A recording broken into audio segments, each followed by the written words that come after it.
বর্তমান সময়ে প্রযুক্তির আধুনিকায়নে ই-হেলথ সেবা একটা অন্যতম গুরুত্বপূর্ণ সেক্টর হিসেবে দাঁড়িয়েছে। বিশেষ করে গ্রামীণ জনপদে যারা প্রান্তিক জনগোষ্ঠী আছেন তারা মোবাইল ফোন এবং বিজ্ঞান প্রযুক্তির মাধ্যমে চিকিৎসা সেবা নিশ্চিত করতে পারছেন। এর মাধ্যমে দেশ অগ্রসর হচ্ছে, দেশের প্রান্তিক মানুষ চিকিৎসা সেবার দ্বার প্রান্তে পৌঁছে যাচ্ছেন।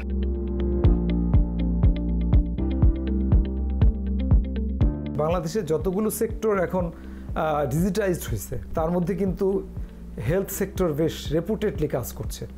এটা আমি কিন্তু বলতে বাধ্য হচ্ছে, আমাদের অন্যান্য সেক্টর থেকে হেলথ সেক্টর কিন্তু এগিয়ে আছে। শুধুমাত্র এই যে মেডিসিন বা কনফারেন্স, টেলিমেডিসিন এগুলোই শুধু না, আমি দেখেছি হেলথ সেক্টরে তারা দেয়ার স্মার্ট এনাফ, তাদের লাইব্রেরিগুলো, স্পেশাল লাইব্রেরি যেগুলো আছে হেলথ লাইব্রেরি, তারা কিন্তু খুবই ভালো রেপোজিটরি করে ফেলছে। তারা কিন্তু খুবই ভালো রকমের লাইব্রেরি সার্ভিসগুলো দিচ্ছে। সেখানে তাদের যে কালেকশন, তাদের যে অর্গানাইজেশন, ইনফরমেশন, তাদের যে ডেসিমিনেশন এবং ইনফরমেশনের প্রিজার্ভেশন সিস্টেম, যেটা তাদের অনেক ম্যাচিউর।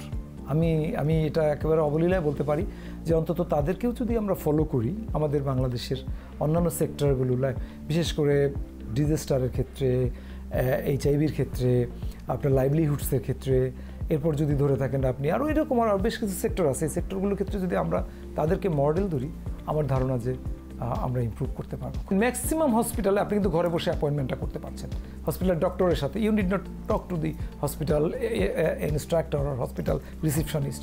আপনি সরাসরি কিন্তু গুগলে সার্চ দেন, হসপিটালের নাম আনেন, সেখানে কিন্তু তাদের সফটওয়্যার করা, দারুণ একটা সফটওয়্যার ম্যানেজমেন্টের মাধ্যমে তারা কিন্তু পরিচালিত হচ্ছে। বাংলাদেশে বেশ কিছু hospital they are integrated in terms of technology.